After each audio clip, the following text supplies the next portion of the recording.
ayun nga, itong sinishare ko na ito regarding sa vendor talaga, base lang sa mga karansan ko talaga, nakaka-stress, kawawa talaga kami. Pagkamating sa point na basta na lang pinuha yung paninda namin, yung mga galit namin, tapos yung mga Diyos na paninda, nagkakataka, nagkakapon-tapon, ilan naman niya, inutang ng pintura, so nakakaawa talaga. Kaya, ang hiling ko lang talaga, magkaroon talaga ng nasa gobyerno na talagang sumuporta sa nasangko ko dahil ang tagal ko sa kalsada.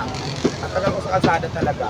So, salamat Nakaka-stress. salamat dito sa tindahan ni Diwata dito sa Pasay City.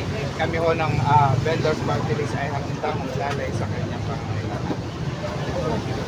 Ayan ha, maraming salamat at natupad na rin yung hiling ko na sana magkaroon talaga ng posisyon sa gobyerno talaga, aalalay talaga sa mga kapwa kapito na maliliit na negosyante na parang wala na kami karapatan mamuhay na nang nasa kalsada lang. Kasi ito na naman talaga yung source of income namin. Ito na yung madali para sa amin, para mabuhay kami.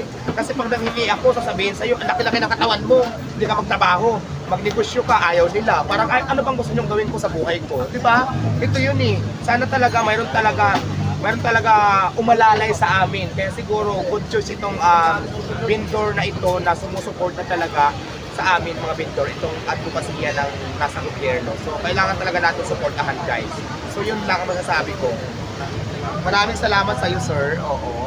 Thank you so much sa ipon. At least, di ba, dumating ka ngayon, talagang nasabi ko yung hinanain ko na hopefully soon na magkaroon tayo talaga ng kakampi sa gobyerno para naman hindi ko naman masasabi na abuso yung karapatan. Alam mo yung alalayan lang kami na wag naman yan kasi pinagharapan yan eh.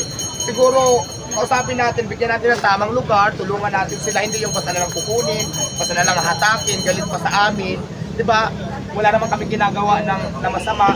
Sa amin naman, ginagawa namin to kasi ito na yung kaya namin para mabuhay kami. So maraming salamat sa iyo dahil na bigyan mo ako ng pagkakataon para magpaliwanag ng side ko.